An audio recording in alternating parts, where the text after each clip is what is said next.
ይህ ስፍራ የአዲስ አበባ ውሃና ፍሳሽ ባለስልጣን የሚያስተዳድረው የለገዳዲ ችግኝ ጣቢያ ነው። በዚህ በለገዳዲ ግድብ እንግዲህ ውሃን አምርቶ በግድብ መልክ አሰባስቦ አጣርቶ ለህብረተሰቡ ከማሰራጨት ባሻገር የአፈርና ውሃ ጥበቃ ስራም ይጠበቅበታል። ባለስልጣኑ በየአመቱ ሀገሪቱ ያስቀመጠችውን የአረንጓዴ ልማት አሻራ ከማሳረፍ ጎን ለጎን ደግሞ የሚጠበቅበትንና ኃላፊነቱን ለመወጣት የአፈርና ውሃ ጥበቃ ስራ ያከናውናል። በተለይ ይህን ስራ ደግሞ የሚያከናውነው የራሱ ችግኝ ጣቢያ አለው።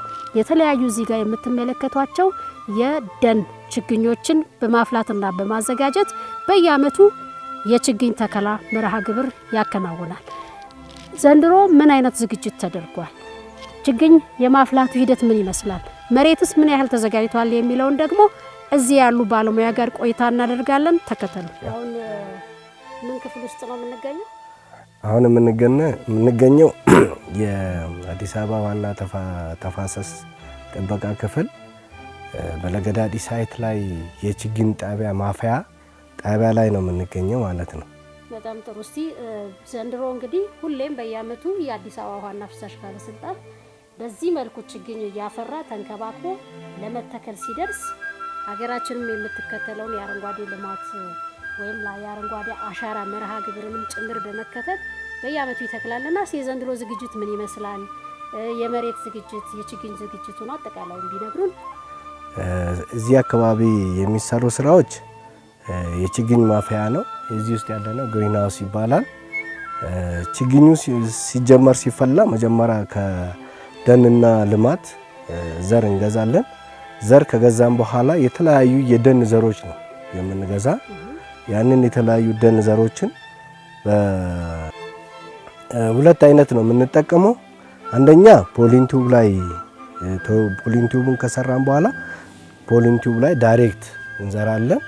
ሁለተኛ ቤሩት የሚባል አለ። በመደብ ላይ እንዘራና መደብ ላይ እናበቅልና ከመደብ ደግሞ ወደ ፖሊንቱብ ሺፍት አድርገን እንዘራለን ማለት ነው፣ እንተክላለን ማለት ነው። እና እዚህ ግሪን ሃውስ ውስጥ እንደምታየው አሁን አየሩ ሙቀት ነው። ይሄንን አየር ሞቃታ አድርጎ ለችግኝ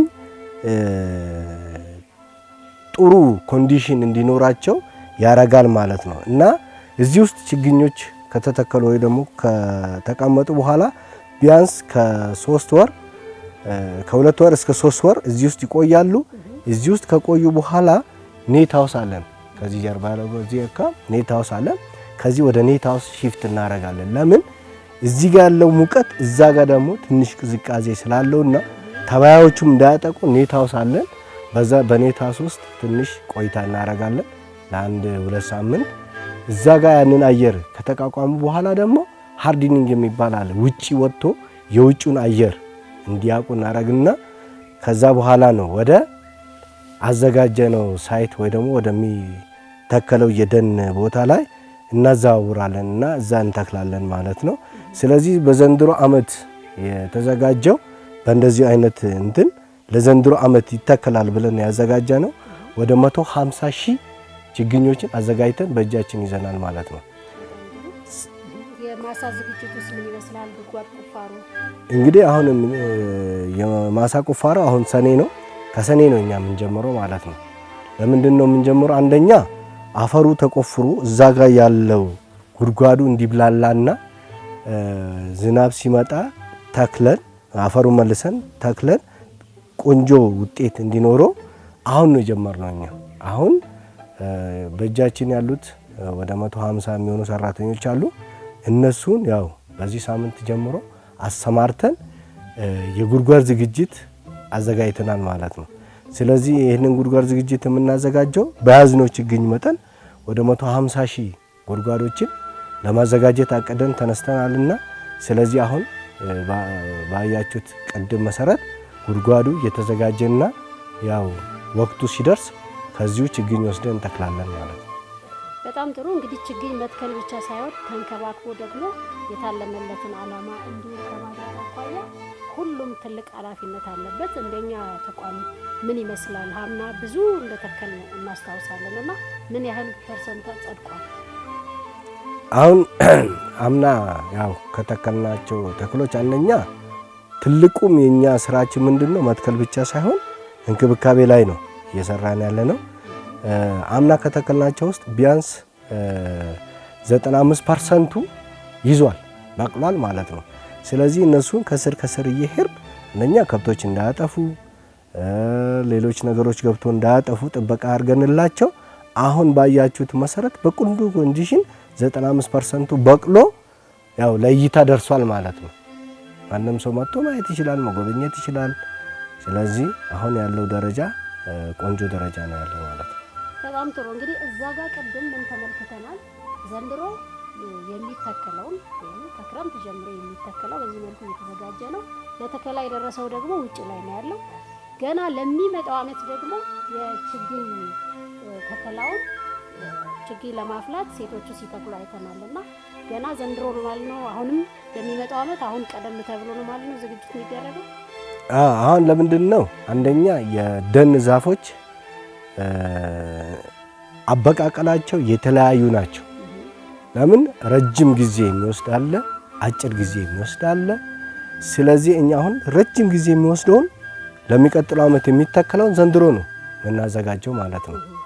ስለዚህ አሁን ምንድነው እኛ ኮንቲኒየስሊ ነው የምናዘጋጀው ችግኝ ማለት ነው። ስለዚህ በሚቀጥለው አመት አሁን እነሱ በጣም ቆንጆ ሆኖ ቆንጆ ቁመና ኖሯቸው ይደርሳሉ ማለት ነው። ስለዚህ ከዛሬ ጀምሮ ነው እኛ ለሚቀጥለውም አቅደን እየሰራን ያለነው ማለት ነው። እንግዲህ የግሪን ሃውስ ኔት ሃውስ አየን፣ ውጭ ላይ ደግሞ ያለውን ለመተከል የተዘጋጀውን ችግኝ አየን። ደግሞ ከአጠገቡ ደግሞ ኩሬ ነገር አለ። ይሄ ውሃ ማቆር ነው የሚባለው? ወተር ሃርቨስት ይባላል። ውሃ ማቆር ነው። ይሄንን ውሃ የምናቆረው በክረምት ነው። ዝናብ ሲዘንብ እዚህ ጋር ይሞላል። ከዚህ ጋር ወስደን ለችግኝ ጣቢያችን የምንጠቀም ይሆናል ማለት ነው።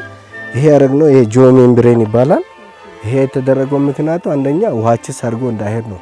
ለምን እዚህ አካባቢ ያለው አፈር ዋልካ አፈር ነው፣ ይሰነጠቃል። ሲሰነጠቅ ውሃ ውስጥ ውሃው በዛ ውስጥ እንዳይጠፋ ጂኦ ሜምብሬን ገዝተን ያደረግነው ለዛ ነው። ስለዚህ አሁን ይሄ ምንድነው 3 የውሃ ማቆር ስራ ተሰርቷል። 3ቱ ሲሞላ ቢያንስ ለ6 ወር ውሃ ሳንቸገር ከዚህ እየወሰድ እናጠጣለን ማለት ነው ችግኛችን። ይሄ አሁን ሰሞኑን በዘነበው ዝናብ ነው የሞላው? ይሄ በሰሞኑን በዘነበው ዝናብ ነው የሞላው። ስለዚህ ትንሽ ብቻ ነው የቀረው። በጣም ጥሩ። በጣም ነው የምናመሰግነው። እንግዲህ ተመልካቾቻችን ሌላ ቦታ ደግሞ ሀምና ካቻምና የተከልናቸው ችግኞች በምን ደረጃ ላይ ይገኛሉ የሚለውን እንደዚሁ ደግሞ በቪዲዮ እናስቃኛቸዋለን። ጤና ይስጥልኝ።